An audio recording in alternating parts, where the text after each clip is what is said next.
Good afternoon. Aha, there's the keyboard. So how many of you have seen Guardians of the Galaxy before I get started? Fantastic. So today I want to talk to you about video games and superheroes, two of my favorite things. And before I get started, I'm going to sort of explain where I'm coming from with this. My work is really at the intersection of a whole bunch of disciplines, including a number that are just getting their start, a number that might seem a little weird, and a number that might seem irrelevant until we get to the other end of this talk. So I work primarily in game studies and in the field of digital narrative. So looking at how technology has changed storytelling, and in turn, how those stories have changed how we learn and relate to one another. I also do a lot of work with comics and sequential art, which are often translated and adapted into that space, children's literature, social media, and popular culture.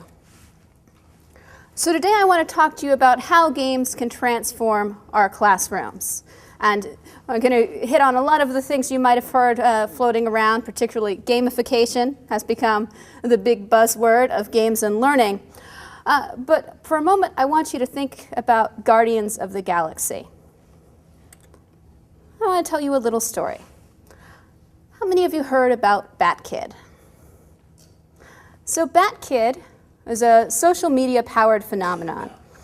And this was done through the Make-A-Wish Foundation. BatKid was a child who had as his wish the desire to live out a Batman fantasy. And the city really rallied around that fantasy. They had actors to play villains. He got to live out this whole heroic quest and save the city as BatKid for a day. And the Make-A-Wish Foundation was actually really surprised at what a big deal BatKid was. So there's a lot of information up there, but the big thing to notice is that normally they're happy if they get like 500 people interested in somebody's Make-A-Wish fulfillment. They got 20,000 people at City Hall celebrating the victory of BatKid. That's pretty good. And within that network, we saw it really spring through social media, lots of pictures, 500,000 tweets, all dedicated to the idea of this kid playing out really a game, taking place in a public space where he got to live a superhero fantasy and have that feeling of power and importance for a day. That's a pretty good Make-A-Wish. That's a smart kid. So why am I talking about BatKid? Well, one of the things the Make-A-Wish Foundation even had to ask is, why was BatKid such a success? Why did this story connect to so many people? Why did they get 16,000 requests of people who wanted to volunteer to help make this story? Of all the stories and all of the dreams and all of the very worthy requests that come to Make-A-Wish, why was this so powerful? And the answer to that lies in something that's really powerful to us about superheroes. The same reason that a movie, Guardians of the Galaxy, about a group of superheroes that most people not in comics hadn't even heard of until pretty recently when those trailers started to show up, could suddenly become a major blockbuster, a story that resonates with us, that suggests something to us about what we value, and in turn, how we can think about these stories and agency in learning. So let's step back from superheroes for a moment and talk about the word that you've all heard floating around, gamification. And gamification has gotten, there are lots of kind of different definitions to it, but what it really means is let's take game concepts and apply them to things that don't look much like games. So gamification at its heart is about taking the stuff we recognize in games and making it happen in spaces that aren't playful. And that's been kind of created some great interest in kind of different technologies around social media, changing platforms, and our course management and learning management systems, all different spaces where we can think about, okay, here's this thing, it doesn't look like a game, what can we learn from games and transform about it? And gamification is a tricky word because it can often lead us to using very limited ideas from gaming and things that we've started to pick up from gaming that aren't necessarily where the real value of games lie. When we think about gamification, it's actually kind of an old concept if we think about it the other way. Games have been using real life and ideas as fuel for gaming since the very beginning. How many of you have played the game of life? How many of you enjoyed the game of life? This is the least popular game when I have my students play classic board games. I have all of them out, Monopoly, Clue. Game of life always goes last, and the last group picks it up and is like, do we have to? It turns out to be a little too much reality. So, education as a system has a lot in common with that game of life and the very idea of gamification. And Seth Previch made big news when he started to talk about the idea of bringing gamification to education and pointed out that education already looks a lot like a game. So if we think about playing the game of education right now, we know that some of our students are very good at playing the game of education. They show up, they know and understand deadlines and understand what it takes to pass each boss that we put in front of them throughout the semester. They know that what counts is whether they get that 3-star score at the end, the A+.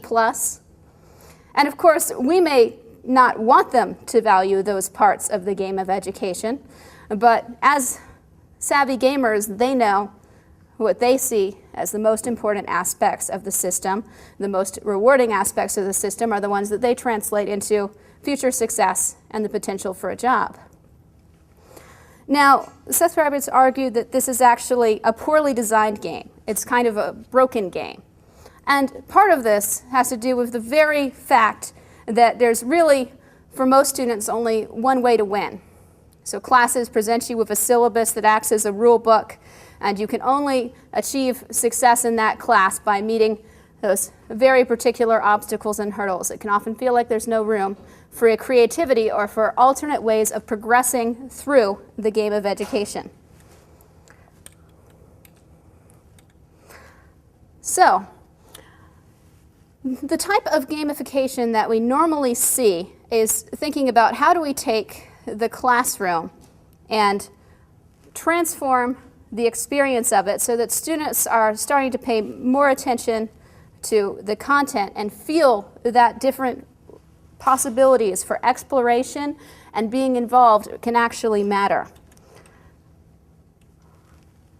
This is a concept we already are very familiar of in game worlds. So in game worlds, we have a number of systems that are very kind of familiar to game designers, that are the key systems that have been picked up by gamification experts as an opportunity to pull from the same concepts of games as explorable spaces where different types of progress are rewarded.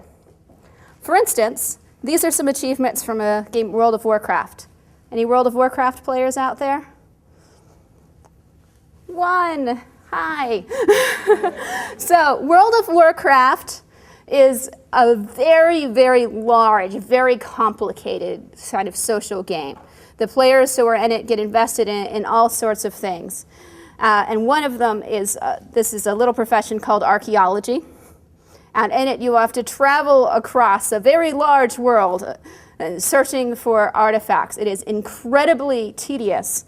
And as you go through, you can eventually unlock achievements that start at assistant professor and work your way up to being a tenured professor in the World of Warcraft.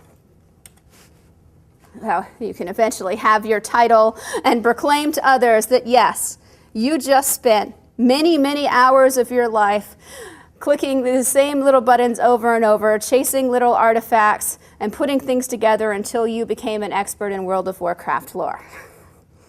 It's a very intense achievement. Maybe still easier than getting that title in real life, but an achievement nonetheless. Now, when we translate this type of achievement model into real life, we start to see the similarities to incentive structure. So the joke is that in classrooms, we could have achievements based on things like actually showing up on time. But of course, these types of rewards and badges and systems could be used to incentivize really any behavior, both behaviors that are worth rewarding, like this is a an achievement offered through Foursquare for his kind of cult historian based on going and checking in at historic sites. Note that this doesn't actually mean you've done anything at those historic sites. It just means that you have been co-located with a historic object. And of course, you can also get achievements like checking in after 3 a.m. on a school night. Perhaps achievements that we hope people don't unlock before our 8 a.m. lecture. Now, the trick with a lot of these applications of gamification is that they really are most valuable in revealing the ways in which education already adopts a lot of these game systems, rewards, and hierarchies. So for instance, the AP Scholar award levels are the most perfectly tiered game system ranking I've seen. You gradually work your way towards a high score. And when we bring those sorts of systems into the classroom, the danger is that we're actually reinforcing some of the worst messages about what was already there. So if we only pull from games awards and achievements and rankings, and I've actually done this in my own classes. This is from a course called Social Media and Games that I did run as a gamified class, where I asked the students to keep trying to design a better and better reward system that would incentivize them to do well in the class. And the students found this to actually be challenging. They kept trying to come up with kind of different ways to do it. These are actually awards created by the students and voted on by the students as kind of ways to award those types of achievements in class. But ultimately, the students found that their return wasn't lasting. So they would say, all right, we've added another badge, we've gotten the badge, now what do we do next? And the answer to that question, what do we do next, is really the question gamification and education needs to face right now. We've started adopting game structures, but we're really only touching the surface of what games have to offer. And when we start to think about the things that happen in this type of gamification, it can look way too much like a normal grading rubric. So here, this was a point scale that they helped vote on. It's all points for participating in an online site. It's all different ways of gradually earning what essentially acted as the class currency. People who had more of it could do things like choose their presentation dates first and be heads of group members. But there's only so far that metaphor can take you. So I would like to propose that we think about these metaphors and opportunities of games more broadly. Jane McGonigal has been advocating for the power of games to change our perception of our own abilities in reality. And she talks about this in terms of reality being broken, which can feel a little depressing. Reality is unproductive and hopeless, disconnected and trivial, hard to get into, pointless, unrewarding, lonely, and isolating. If we turn that around, that's actually things I've heard about higher education, coming to class, and most especially writing another essay. So Jane McGonigal suggests that games can be a way to change these feelings about reality. And I believe that the right types of games can be a way to change how people feel about their education. And for that, we actually return to a concept you heard this morning, the idea of avatars.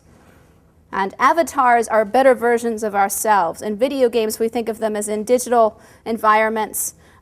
Even the term avatar is very important, as it has that natural connection with the idea of a god come to earth. In virtual worlds, we get to be the gods who've come into digital systems and have the ability to do things we couldn't otherwise do, from battling monsters to building worlds in Minecraft to perhaps changing the world. This aspect of video games is one that's been harder to draw upon for education because it requires really thinking about game design at a deeper level. And in particular, thinking about what it is that video games do that is different from other existing systems. And James Paul Gee has proposed that the idea of kind of that power, that magical ability of video games lies in the ability to externalize the way in which the human mind works. Now, when we think about that, we actually don't have to just think about video games. In the world of gaming, there are a number of very sophisticated places where we see patterns and teamwork and collaboration play out in externalized systems that, well, many of us find very rewarding. Any football fans? My God, that's the weakest response to any football fans I've ever gotten. I'm clearly not at UCF anymore. When you look at this diagram, this is actually a diagram from World of Warcraft. This is a blueprint for a boss battle. And you can see those X's are actually different types of players that all have to work together in a system to overcome a challenge that has been conceptualized by a designer and built to reward organized patterns of behavior that demand extreme cooperation. People will go up against these bosses. They'll have scheduled raid nights where they gather in groups of 10 or 25 or more just to figure out and fight against these sorts of patterns, often failing night after night or attempt after attempt, and still coming back for the glory, perhaps, the limited in-game glory of killing these bosses and conquering this system, of demonstrating their own mastery. In these virtual worlds, players take on the roles of avatars who have strong abilities to solve the sort of problems they encounter all the time. So this is actually from City of Heroes, a superhero-themed massive multiplayer game. And you can see that the avatar offers an opportunity for really creating a full self. A little hard to see his fabulous shoulder spikes, but this superhero acts as someone's other self in a game world. And as that other self, well, they do go through many of the same systems that have been observed in gamification, like the process of leveling up and gaining achievements. They also form social communities, collaborate, compete, and overcome obstacles in a way that we would love to see our students do. So, let's go back to the world of comics and science fiction for a moment. I told you the children's literature was going to come back up. Something you'll hear a lot of people speculate about is, why was Harry Potter so popular? I mean, Harry Potter is a school story. At its core, it's a story of an education system. But it's a story of a very special education system, where as you're moving through that education system, the things that you learn in class become immediately relevant to what you can accomplish in battles against villains who happen to always conveniently pop up at your school. It is a space where learning always matters immediately and in clear, applied ways, where Hermione remembering something from her biology class is the difference between life or death. This is not a feeling about education that most of our students have. In fact, and for many of us in our disciplines, it is the last feeling they have. They're sitting there going, well, right, I'm sure this is useful in some abstract sense, and you seem into it, but really, is this going to help me kill Voldemort? Probably not. And well, I'm not actually suggesting that we bring in Dark Lords to battle our students with calculus equations at the end of the semester, although I think the idea has potential. There is a lot we can learn from the educational world of Harry Potter, and how the rewards in the world of Harry Potter, well, there are owls and newts and exams, really aren't about those exams. It's about the transference of learning and to having the power to change the world you live in. So, when we think about superheroes, superheroes are, as a concept, have been around a very long time. I won't bore you with origin stories, but if we think about the idea of Superman and his many costumed companions, what's the appeal of Superman? Why do we love these stories? If you ask a student, kind of, okay, let's, talk about Hurricane Katrina or the latest tsunami. What would you do, student, to solve that problem? Most students feel completely powerless in the face of any large-scale situations, in the face of the world around them. And that's no surprise. Most of us, actually, a lot of the time, get to feel powerless in the face of the world around us because there is so much that is outside our ability. Superheroes are the ultimate avatars. They're the ones that can change our reality. And Superman, of course, is the one who can even go back and reverse time, something I've always thought would be a truly excellent ability to have. So we have this kind of cultural problem where students feel no power, possibly in their communities, definitely in their education. And with that feeling of powerlessness comes the feeling of not really having any responsibility towards major problems, much less any agency in changing these spaces around them. And I've heard so many great things about kind of community-based learning today, which is an important aspect of changing that perception.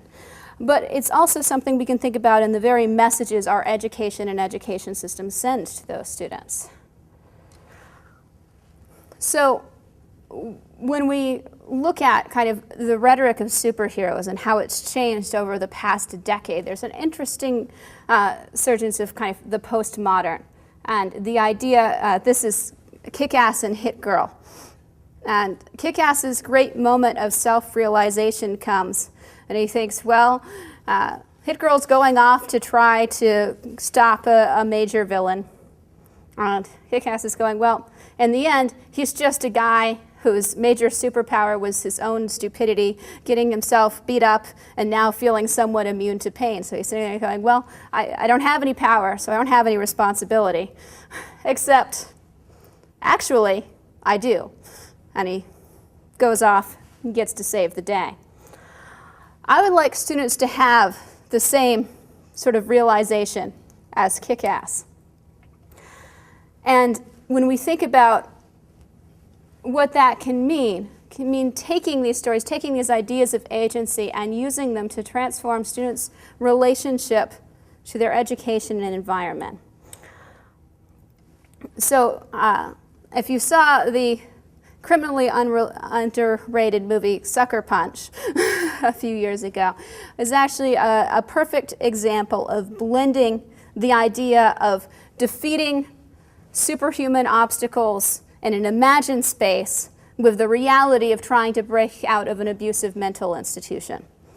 This type of metaphor, this type of kind of use of power and agency with an imagined space as a way to explore agency in real space is something that's been played with a lot in thinking about our relationship to reality.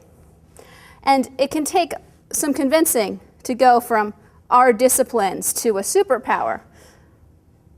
But if we help our students make that leap of imagination and recontextualize their learning, there is the possibility to use the model of games and avatars to make students feel that relationship and agency in the real world.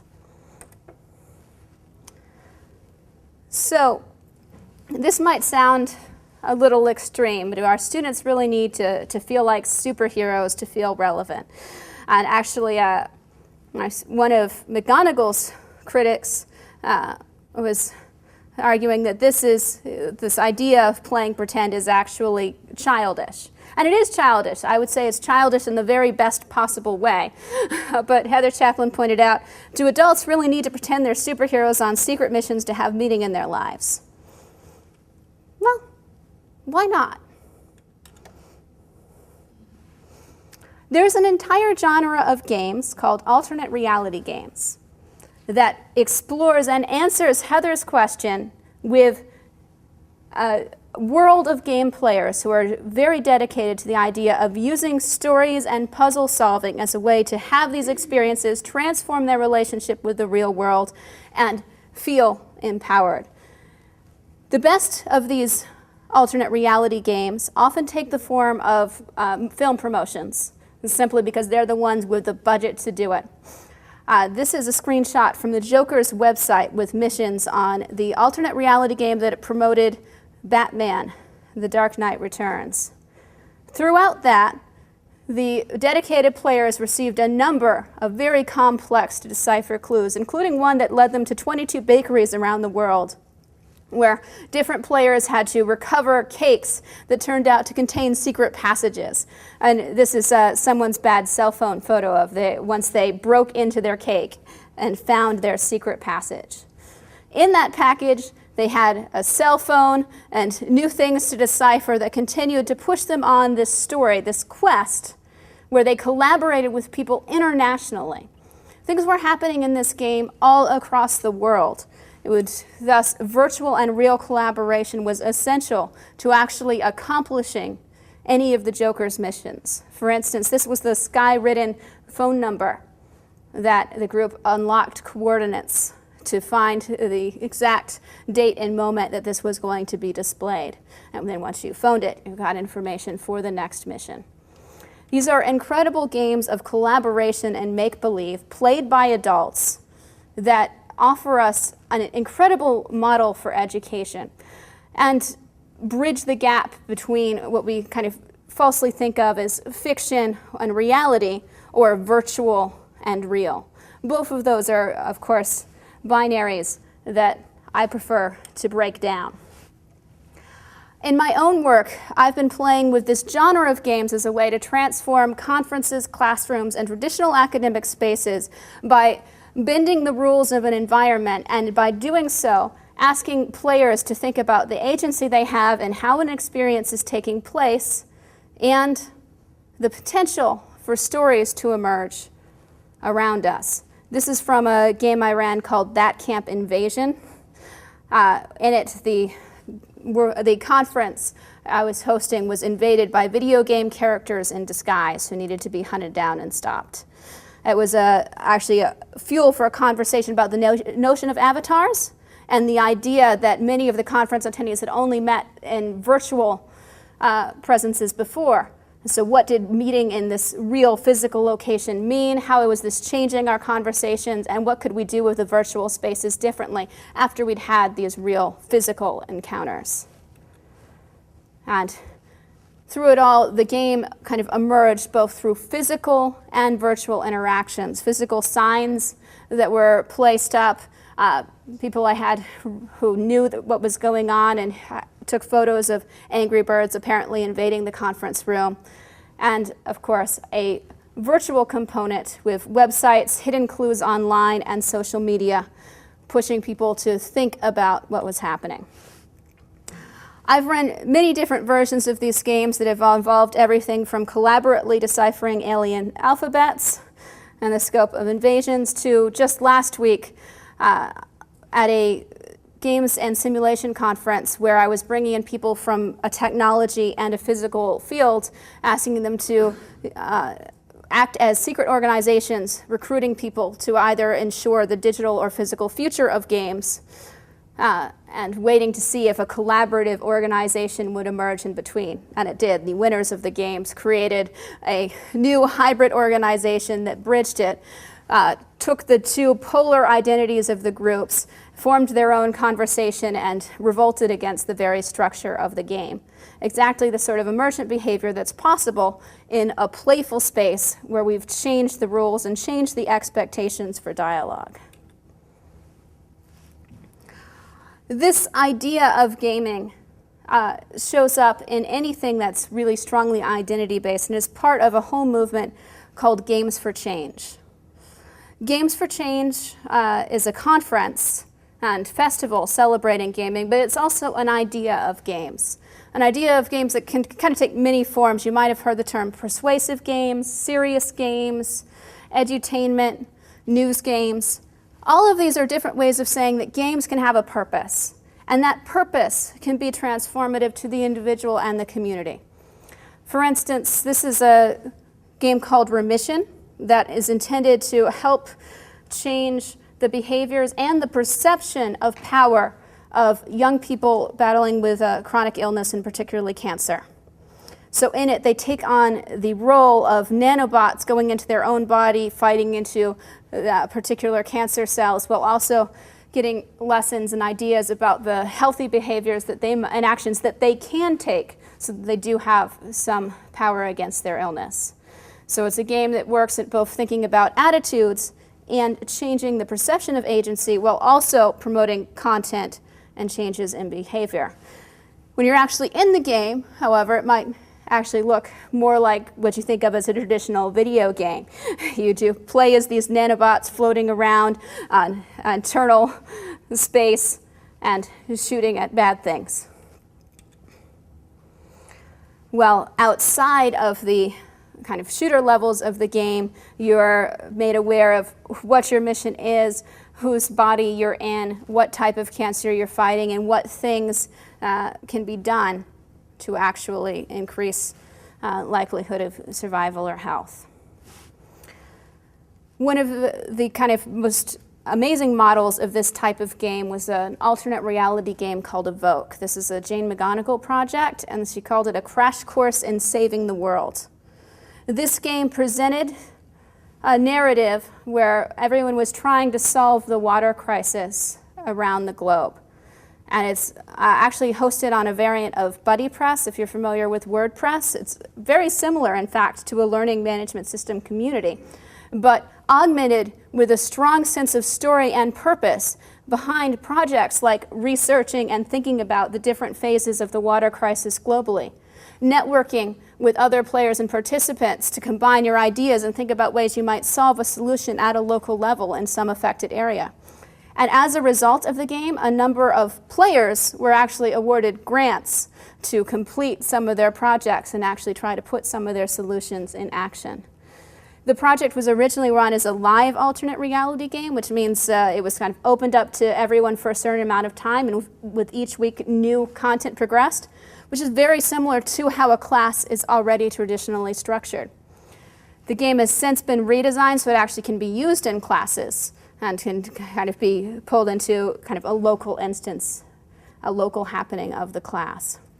And this sort of model I particularly present to remind you that educators are already game designers.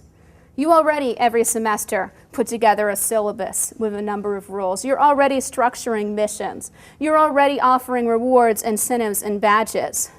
And you might not be thinking about it the way that a game designer would think about putting together a project like this, but the unification and finding a balance between those two possibilities can be a way to transform the traditional class prep work that you already have to do.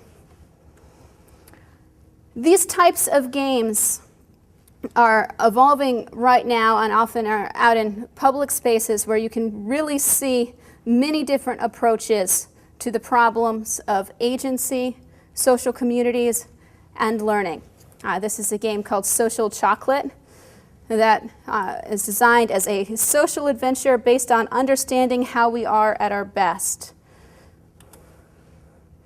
And this is a game out of MIT, which takes the same alternate reality game model and the idea of a AI from the future trying to figure out a catastrophe that needs the help of STEM students solving a number of problems and missions that occurred both locally on the MIT campus and virtually. So while it can sound like a humanities concept, the alternate reality game, because it's adaptable for puzzles and ways of thinking about, yes, a story, but a story that is explored through content and challenges, can be adapted and has been adapted to a number of disciplines. And within this space, there are several games that actually draw immediately on the superhero metaphor. This is a game called Super Better that's intended as a personal resilience game in the face of obstacles that really draws upon the similarity of overcoming obstacles in life to overcoming obstacles in a game. And in it, you build up a network of your supporters to fight your own personal supervillain. It really works as a social network for having community strategies to address difficult problems. And as we kind of survey through a very complex world of lots of different video game solutions, I hope that you come away with the idea that superpowers as enhanced through gaming can mean a very great range of things. And that actually, when we think about what we do as educators, we are providing our students with superpowers of a sort. And at times, we're not always able to, in the classroom, do that extra step of helping them see the value of what they've just learned. Game systems, on the other hand, demand a constant relationship between what you've learned and the application of knowledge. Games are designed to be progressive spaces where the superpowers that you develop are going to be tested and progressively implemented. And indeed, where when you face frustration and defeat, you are expected not to walk away, but to keep going. The players in World of Warcraft who take on their boss over and over again, the players of Cities of Heroes, and even in all of our favorite superhero cartoons and comics, the heroes who fight a villain, he gets away, fight the villain again, and continue in cycles of progressively difficult but never overwhelming challenges. On the other hand, when we present students with situations where they fail in courses, often the same students who would keep going in the face of one of these virtual threats will walk away, withdraw from the class. The most depressing stories to me are the students who entirely switch out of the major. So, how can we bring these attributes to the classroom in a way that changes students' relationships with subjects even that they perhaps think of as difficult or not for them or too hard? One opportunity is to rethink the very notion of the classroom. And alternate reality games in particular are a fantastic lens for that way of thinking, that the classroom, yes, is a physical location situated in a building in a particular space, but it's also something much more than that. It's also an opportunity to construct in microcosm worlds and to reach out into worlds and communities for the inspirations and stories that will build our students' perception of their own agencies in what can be very large and intimidating spaces. So let me return for a moment to Bat Kid and everybody's new favorite superhero, Rocket Raccoon. The story of Bat Kid is the story of a kid who wanted superpowers and an entire community who came together to build a story and make that happen. That's not something that happens every day. But it can be an inspiration for the types of stories we bring to our students.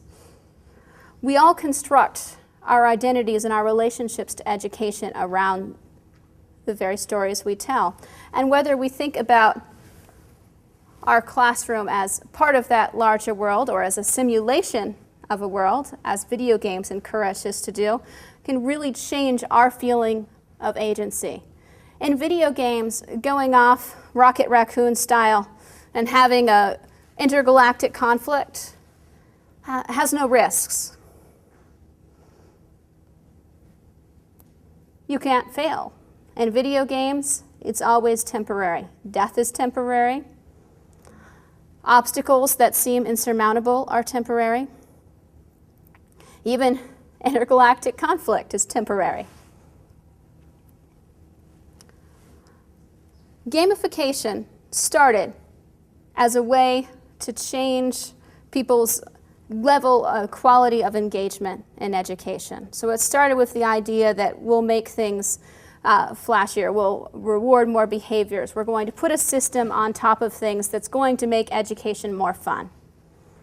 But the real fun of video games comes from the realization of the depth that is possible within these types of simulations, of the ability to explore an entire world and interact with it in a way where it reacts back, to have the agency to take action in a world or an environment and have something happen. To, in short, be the avatars and superheroes of spaces where you can play out and try on the same types of roles and abilities that you might want to play out in the real world. So when we think about gamification, and if you walk around looking at the world of gamification, this is not what gamification looks like or sounds like today, but it is what gamification can look like in the future if we take the opportunity to learn as much as possible from video games and game design and embrace the relationships between education and video games that already exist. Thank you.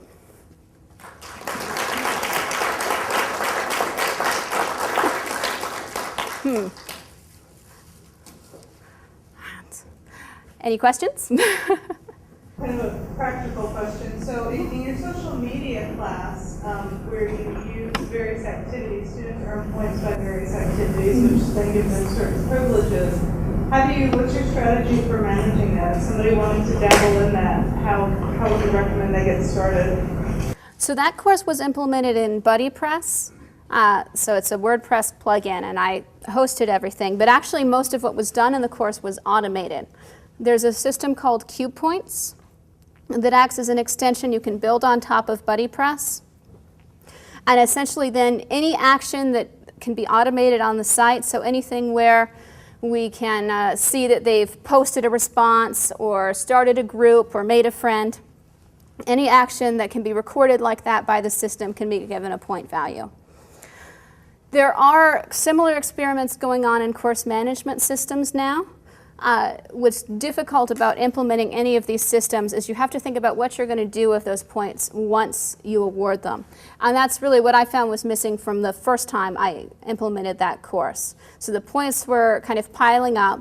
I couldn't use them as grade points because they were publicly visible. The competition to get points on the site was part of the class. So if you use a structure like that where it's a visible point total, it can never directly correlate into grades. And the students, once they earned those points, really wanted that next step where they had a feeling of meaning to the points. So we worked on different systems within the class, like the kind of the recognitions, the achievements voted on by peers, which couldn't be automated. So a system like that, you have to add on yourself and control, which especially the larger your course gets, that aspect of it can be challenging. And ultimately, if you do dabble in something like that, really think about this sort of what you're telling students about that type of participation. You have to be aware that, for instance, the very first time I ran a course that way, I set up levels based on what I thought would be kind of normal participation in the course that you could get to. A few students got to the very top level during my first lecture because they had, and this was just the syllabus lecture, they figured out the system, they figured out everything they could do on the site to get points. And they got way past I ever predicted. They're like, okay, what's going to happen next? And I was looking at the course and I was like, I don't know. I guess I'm programming that tonight. So be aware that you can get really low quality engagement if points are all that's at stake. So automated points are very dangerous, whereas if you have a system that's more like Evoke where the activities have meaning, it's harder to deal with because you can't automate the results, but you're going to get better quality engagement rather than what can be almost horrific to confront quantity of low value engagement as people are in search of kind of rewarded behaviors. Has it been observed in students who've been in courses where there's gamification that when they go into courses that do not, that some of them may come up with their own gamification to help them through that course? So the self-gamification movement, which has a lot in common with the quantified self movement, is certainly going on right now. You'll find a number of apps that are essentially about assigning yourself goals and rewarding yourself with badges for progress. The take-up rate on those long-term, if they don't have a really strong social or narrative or other engaging component, is pretty low. So a student who might have been motivated by a system where they were competing, like I had a couple of students who were constantly competing to be at the top of that leaderboard, take away the competition and the community of it, and it's a lot harder to kind of get a solo value out of that sort of journey. And at that point, it really is, it's grades. They've got your gamification system to work with, whether you think of it in that term or not.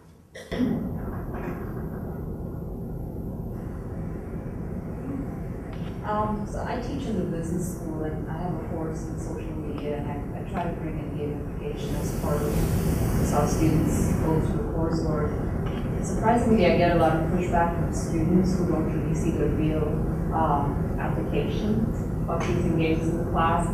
And my response usually is that there are a lot of different learning outcomes that is my academic hat, that you have problem solving, critical thinking, and while this may not apply to your domain knowledge, it applies to these other skills that you develop. But what would be your response to get students convinced of the value of games in the class? So my response to trying to convince students of the value of games, this is always fun, and it differs depending on who your audience is and what experience they're coming from with games. And you might think that gamers would actually be the easy target on this, but that's actually not necessarily true, because even gamers are used to thinking about games in a particular way. You can take a game that they love, bring it in your classroom, and ask them to learn from it, and suddenly they don't like it much anymore.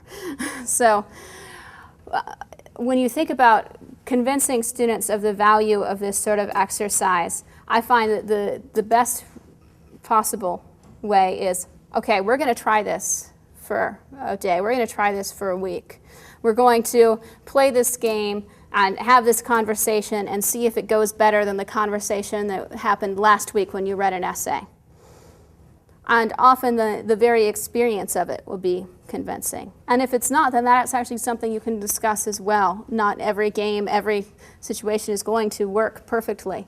And the students, when you give them an experience like that and give them the feeling that as participants in a game, they do have that agency, they are in control of a lot of the outcomes. This is an educational experience that demands their active participation, and their role in creating that value is as big, if not greater, than yours as the instructor.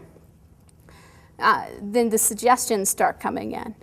And that's when the more students get involved in actually how these games happen in the class, the more invested they'll feel and the more powerful the outcome.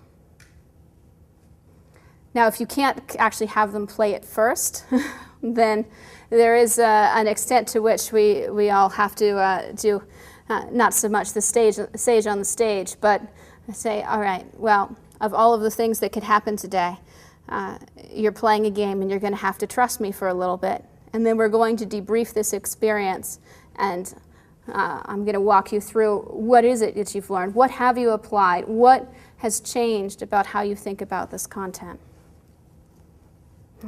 And something we say over in the world of educational games is that any game, even if it seems to go like a complete disaster in the class, even if it turns out to not kind of feel right when you do it, any game can be a valuable educational experience with a good debriefing. Because that's how students will learn what they did, reflect on their own participation, and develop a new relationship with the content, problem solving, and critical thinking skills that you were trying to engage in the first place.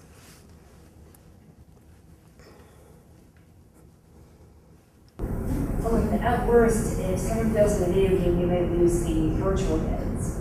If someone fails in a classroom, they're probably going to lose a lot more than virtual goods. You might lose a lot of money for paying for class nights, lose a chance of even being able to succeed in that major. And that causes a lot more anxiety than what we find in a classroom. So when trying to gamify a classroom, how does one come to terms with that difference?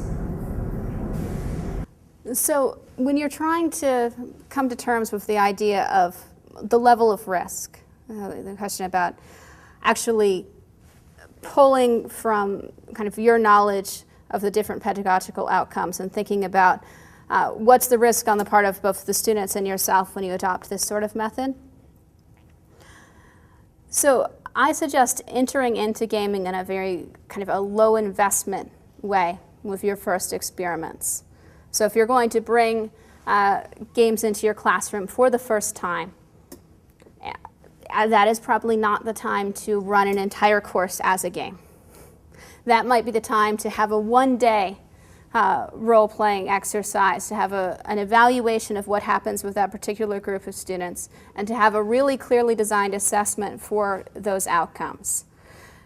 So figure out what it is you think you're going to accomplish through those games, and even if the assessment takes place in sort of seeing what comes out of the conversation at the debrief, look for it. See if it really did what you wanted to, or if it needs tweaking or changes in the system. But if you jump in all the way, and there's a lot of guides on kind of building the multiplayer classroom by Lee Sheldon, lots of things on very full-scale, very big gamification strategies. And those are something where the difficulty is you have to invest in them very fully as a system. And if you kind of go through the semester and you're not feeling comfortable with how it's working, or you're not feeling comfortable with kind of your game design educational hat yet, that can feel a bit more challenging. Another great way to experiment with things is workshops, having kind of an extra credit class, pulling people together and having your students come in and think about these as potential assignments for others. They'll be the ones to really tell you what they've experienced, what they've pulled out of it, and how you can grow it.